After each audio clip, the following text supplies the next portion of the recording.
Here's a message to black folks in general, not just black men. Okay, I want everybody to take a look here at this so-called crime statistics bar chart that was posted by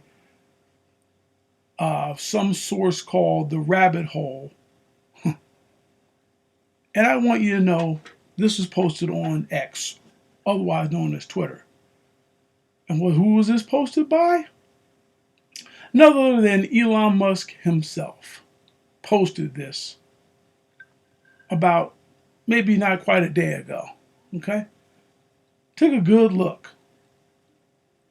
Now, we're supposed to believe that these statistics are valid, but if you notice in the statistics, notice how all the violence against white folks, that it seems to be that, of course, they're going to say that black folks are committing the most crimes against whites. And if you notice in their little picture, they wanted to point out how much crime white folks commit against black people. Yeah. Well, let me just say, I really question this source, heavily question the source and the credibility of this source, because I think clearly they have an agenda, but yet Mr. Musk seems to think this is a credible source of information. All right, yeah, just so you know that Elon Musk actually, in fact, did post this. Let me just show you here. Okay, let me show you here. No, that's not it. Here you go. Let me show you. Mr. Musk supported this. Okay. Yep, there's his name. Mr. Musk, the rabbit hole. 21 hours ago. Yeah. Posted this. Let's see, and I quote, "The propaganda level in legacy media has become tediously high, but almost remarkable for how almost all legacy media repeat the same lies verbatim. But Mr. Musk appears to feel that this is a reliable source." Which basically says that black folks just go out here and commit crimes against white folks. No context to this. And again, I would question the credibility of this source because you can't even see the whole thing. And, you got to watch this kind of stuff. You got to watch it.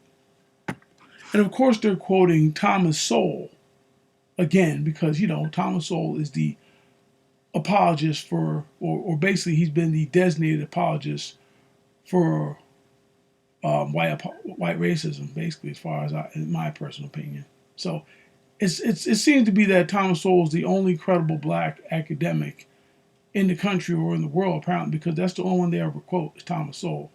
Meantime, this man gets talked to about cultural and political issues. Mind you, the man's an economist, but yet nobody wants to talk to him about the economy. And I've addressed this before.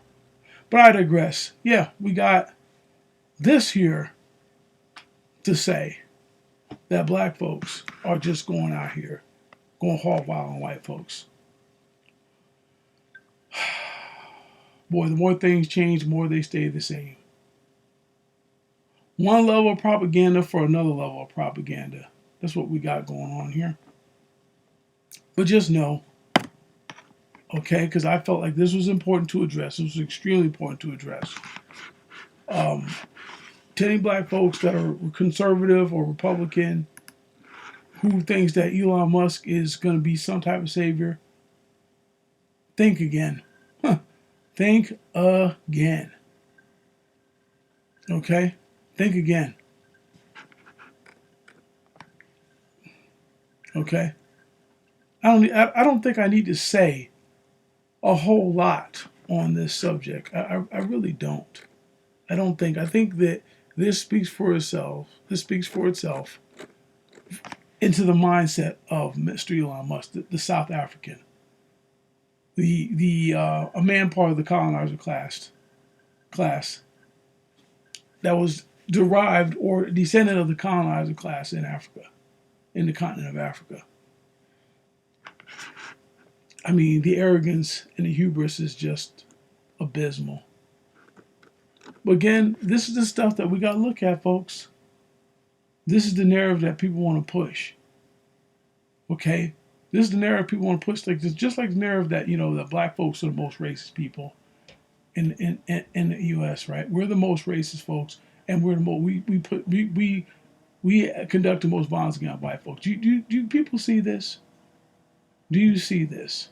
As I hope you do. Well, let me just say this, and I'm going to quote Elon Musk's own words to Elon Musk. GFY. Go fuck yourself. Because you're basically telling us to go fuck. You've been telling us to go fuck ourselves for quite a while, apparently. Because I'm going to tell you, I don't appreciate the narrative when I'm basically looking at what tends to be, to me, an alt-right type site that for some reason has all this credibility. But yeah, go look it up. Go look at the rabbit hole. That's what I want you folks to do. Go look at the rabbit hole. Look, they made it a point to point out. Look, all this violence of black people against Spanish folks. Against white folks. White on black. See? Oh, wow. See, we don't commit very much violence against you. Amazingly enough, black folks are still the number one targets of racial hate crimes in America. But we don't talk about that. It just happens and we just say, well, look how racist black folks are. But you don't see really black folks going around shooting up schools. You don't really see black folks going around just outright just looking to kill white folks. Obviously, there's always a group of people who are in favor of that. No group is exempt from race people who hate a certain race of people. Fact of the matter is, statistically, it's not there. But somebody can that's the whole thing about statistics. You guys got to understand, you can make up your own statistics, okay? For somebody this is coming from somebody who went to college, called experimentation bias. Meaning that you can make the results you want based on how you want to represent the data. Okay? And how you collect the data and how you test for it, depending on the samples that you use. That's why you have sample bias. Right? Just like, okay, for example, with the rape statistics. You hear people say that so many percentage of rapes were not reported. Here's the problem. How do you confirm that those are actual rapes? Those are people that may say they were raped, but there's no way to confirm those are actual rapes. So to use those as a statistic, you can't really substantiate claims that are not either at least prosecuted, if not convicted. But a lot of the feminists still expect, legislators to consider that when they pass laws that basically treat the accused as already guilty. They're not concerned about that. Their whole aim is to get legislation passed to basically make certain gender of people super citizens and to make one group of people, one gender, into perpetual predators and monsters at all times. They have to be treated that way. And I'm just using that as an example. But this is what we got going on here. This is what we got going on here. This is what we got. The man about free speech, the free speech hero, this is what he's going to do. This is how he wants black folks to be represented. I'm telling you folks, wake up. We don't have any friends. When it comes down to it from political angle, all we got is each other. That means not the tethers or these immigrants.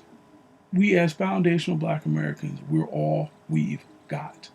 That's not to say there are not some people who are advocates for our struggle, or we have some, a handful of allies here and there, but none of any significant power. In order for that to happen, we have to have some level of consensus and unity on certain issues.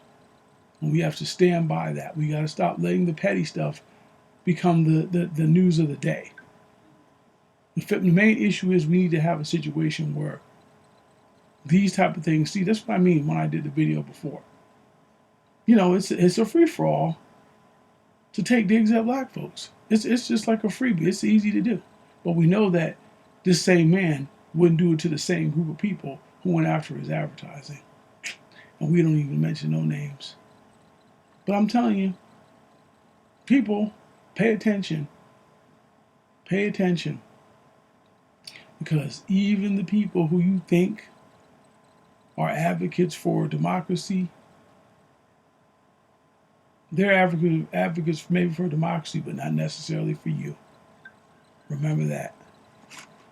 I'm out.